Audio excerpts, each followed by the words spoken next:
என்னோட பேர் ராஜ்நிவாஸ். நான் வந்து திருநெல்வேலி மாவட்டத்தில் பிள்ளையார்குடியிருப்பு அப்படின்ற ஒரு ஊரில் இருக்கேன். நான் பிகாம் முடிச்சுட்டு இப்போ எம்பிஏ செகண்ட் இயர் படிச்சுட்டு இருக்கேன். தோணுதல் என்னென்னா, எங்கள் வீட்டில் எங்கள் அப்பா அம்மா அந்தளவுக்கு எதுவும் சேவ் பண்ணுறது இல்லை. சேவ் பண்ணாமல் படுற கஷ்டத்தை பார்த்துருக்கேன். அதனால் சரி நம்மளும் ஃபியூச்சருக்கு சேவ் பண்ணலாம் அப்படின்னு. ஏன்னா அமௌண்ட்டாக நம்ம கையில் வச்சுட்டு இருக்கும்போது அது வந்து டிக்ரீஸ் தான் ஆகும் அதோட வேல்யூ.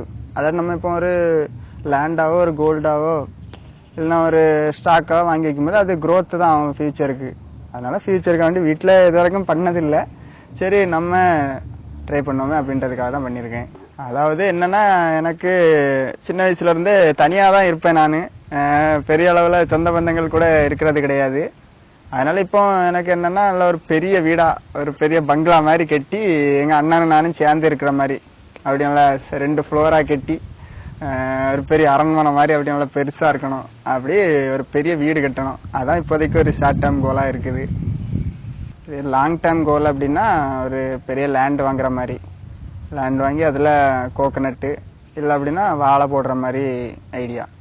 என்னோட ரிட்டைர்மெண்ட் அமௌண்ட்டில் யாருக்கிட்ட இருந்தும் பைசா வாங்காமல் சரி யாரையும் கஷ்டப்படுத்தாமல் கடைசி காலத்தை அப்படி வாழ்ந்து கழிச்சிடலாம் அப்படின்னு அதில் கொஞ்சம் கொஞ்சமாக வித்ட்ரா பண்ணி எடுக்கிற மாதிரி. ஆனால் நம்ம மொத்தமாக எடுக்கிறதோட நம்ம கொஞ்சம் கொஞ்சமாக வித்ட்ரா பண்ணி எடுக்கும்போது டேக்ஸஸ் கொஞ்சம் கம்மியாகும். அதனால் நம்ம அப்படி பண்ணிக்கிடலான்னு ஒரு ஐடியா. சீக்கிரம் பண்ணுறதுனாலனா நம்மளோட ரிட்டைர்மெண்ட்டை முன்னாடியே இது பண்ணிக்கலாம். அது மாதிரி நமக்கு வந்து ரிட்டர்ன்ஸும் அதிகமாக கிடைக்கும். இப்போ நம்ம லேட்டாக போன ஒரு 35 வயசில் ஆரம்பிக்கேன் அப்படின்னா நான் இன்னும் ஒரு 50 வயசுக்கு தான் நான் அதை வந்து யூஸ் பண்ணுற மாதிரி இருக்கும். இப்போ நான் என்னென்னா ஒரு 40 வயசுலேயே இப்போ நான் 20 வயசுலேருந்து எஸ்ஐபி போட ஆரம்பிச்சிட்டோம்னா நான் ஒரு 20-30 வருஷம் நான் 20 அந்த அளவுக்கு போனாலும் நான் ஒரு 50 வயசு வரை நான் ரிட்டர்ன். அப்போ என்னோட ரிட்டர்ன்ஸ் வந்து அதிகமாக இருக்கும். வீண் செலவு பண்ணாத அப்படின்னு. இப்போ எஸ்ஐபியில் நீ இப்போ மந்த்லி வந்து இப்போ என் கூட இப்போ ஃப்ரெண்டு இருக்கான். அவங்களாம் என்ன செய்யாமனா டெய்லி 100-200 ரூபான்னு சொல்லி செலவு பண்ணி பொண்ணுங்களுக்கு வாங்கி கொடுக்கறது, அவன் அங்கே போய் வாங்கி சாப்பிட்றது, அந்த மாதிரி பண்ணிட்டு கிடக்கான். இப்போ நான் வந்துட்டு என்ன சொல்லுவோம்னா, நீ இப்படி பண்ணுறதுக்கு அதை நீ முழுசுமே நீ பண்ணவே கூடாதுன்னு நான் சொல்ல வரல, நீ பண்ணிக்க. ஆனால் ஒரு குறிப்பிட்ட அமௌண்ட் உனக்கு நீ எடுத்து வச்சுட்டு நீ எஸ்ஐபி ஒரு 1000மோ ஒரு மாதம் 2000மோ நீ பண்ணி ஒரு எஸ்ஐபி மாதிரி போட்ட அப்படின்னு உன் ஃபியூச்சருக்கு யூஸ் ஆகும் அப்படி சொல்லுவேன். சரி, நான் பண்ண ஃபர்ஸ்ட்டு ஃபினான்ஷியல் மிஸ்டேக்னா ஒரு 2-3 வருஷத்துக்கு முன்னாடி ஒரு பைக் வாங்கினேன் 4.5 லட்ச ரூபா கொடுத்து, BMW பைக்கு. அது வீட்டில் துணி காயப்படைக்கு 3 ரூமில் வண்டியை விட்டுருக்கேன். ஷோகேஸ்க்கு நிற்க மாதிரி நிற்குது. 3 வருஷமாக 3000 கிலோமீட்டரே ஓடலை. அந்த வண்டி வாங்கி நான் அடுத்த மாதம்தான் வண்டிக்கு டியூ முடியுது. எதுக்கு வாங்கினேன்னு தெரில, வீட்டில் சும்மா நிற்குது. அதான் மிஸ்டேக்காக பார்க்குறேன். பெஸ்ட்டு ஃபினான்ஷியல் என்ன ஃபியூச்சருக்காகனா எஸ்ஐபி போட ஆரம்பிச்சது. 1000 போட்டுட்ருக்கேன்.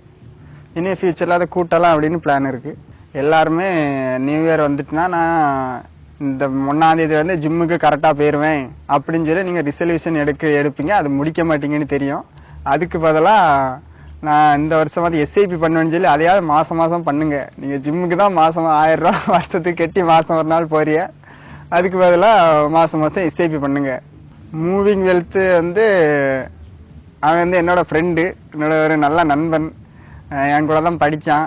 உண்மையிலே நல்ல ஒரு திறமையான பையன். ஆனால் என்ன காலேஜில் படிக்க மாட்டான். ஆனால் என்ன தெரியும், ஏன்னா ஃபினான்ஷியலை பற்றி எந்த நாலேஜுமே கிடையாது. ஸ்டாக் மார்க்கெட்னா என்னதுன்னே தெரியாது. இப்படி ஃபினான்ஸ் எஸ்ஐபின்ற ஒரு விஷயமே தெரியாது. ஆனால் அவன் வந்து என்னென்னு தான் காலேஜில் படிக்காமல் இருந்தாலும் அந்த ஃபீல்டுக்குள்ளே இருக்கும்போது அவனுக்கு வந்து அதை பற்றி எல்லா விஷயங்களும் தெரிஞ்சிச்சு. அவன் கொஞ்சம் கொஞ்சமாக எனக்கு சொல்லி தர ஆரம்பித்தான். அதுக்கப்புறம் தான் எங்கள் வீட்டில் நடந்த ஃபினான்ஷியலு அவங்க என்ன மாதிரி தப்பு பண்ணாங்க, சேவ் பண்ணாமல் எவ்வளோ பெரிய மிஸ்டேக் பண்ணாங்க அப்படின்றத ரியலைஸ் பண்ண ஆரம்பித்தேன். அதுக்கப்புறம் தான் தலைவன் மூவிங் எழுத்து ஆரம்பித்த உடனே சரி என்ன நம்ம ஃப்ரெண்ட் ஆரம்பிச்சிருக்கானே, வேற எனக்கு யார்ட்டுமே கேட்க தெரியலை. சரி, அப்புறம் அவன் என்ன கைட் பண்ணான். உண்மையிலே அதுக்கப்புறம் ஜேர்னி நல்லா தான் போய்கிட்டு இருக்கு. நல்லா கோல்டும் வாங்கி போட்டிருக்கோம், நல்லா மேலே போய்கிட்டு இருக்கு. வேறு எஸ்ஐபி நாளைக்கு எஸ்ஐபி டேட்டுன்னு நினைக்கிறேன். இன்றைக்கே பைசா போட்டு தான் வச்சுருக்கேன். இன்றைக்கி டேட்டு சண்டேன்றதுனால எடுக்க முடியாது, நாளைக்கு எடுப்பாங்க. ஜேர்னி நல்லா தான் போய்ட்டுருக்கு. ஃப்யூச்சரில் இன்னும் தொடர்ந்து பயணிப்போம்.